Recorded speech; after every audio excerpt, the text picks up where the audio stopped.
Arestado si Annalyn Abaracuso, 48 anyos, ang Punta Tabuk, Rojas City, Capiz. Ini matapos sa ginpatigayon nga bypass operation sang Rojas City PNP sa Barangay Cagay.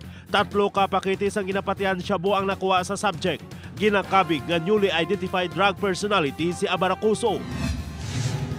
Husto na lang ang magkayaon si George Saraga, 35 anyos, ang San Nicolas, Buena Vista, Guimaras. Nabungguan ini sang motorsiklo Domingo sang Kagahon, samtang nagapangihi sa gansang dalan sa Barangay Supang.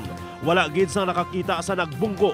Gindala sang MDRRMO Buena Vista sa ospital ang biktima, kag hilway na sa katalagman. 3 ka mga pulis nga nag-augment sa Kalibo Ati-Atian Festival na disgrasya sa Barangay Iganya, Sibalom, Antique. Sakay sa pribado nga salakyan ang 3 nga ginamaniho ni PO3 Oliver Villanueva.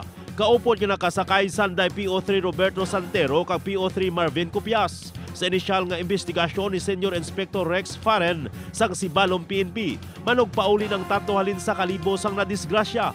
Nag-overtake si PO3 Villanueva sa motorsiklo sang wala na makontrol ang salakyan kag nagdiretso sa irigasyon. Gilayon nga gindala ang 3 sa ospital kag hilway na sa katalagman.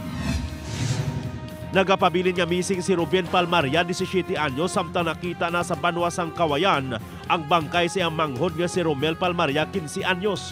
Nadula ang Palmaria Brothers sa lawod sang Enero 16 sa Sitio Cavan, Barangay Tapong, Pulupanda, Negros Occidental matapos nga nagpangisda. Nagbulig na sa pagpatigayon sa search and retrieval operation ang Philippine Coast Guard kag Bantay Dagat Valladolid, Negros Occidental. Nakabaton sila sa impormasyon nga didto nakasampay sa Barangay Tuyom, Kawayan ang bangkay ni Romel, pero ang iyang magulang nga si Ruben padayon nga missing.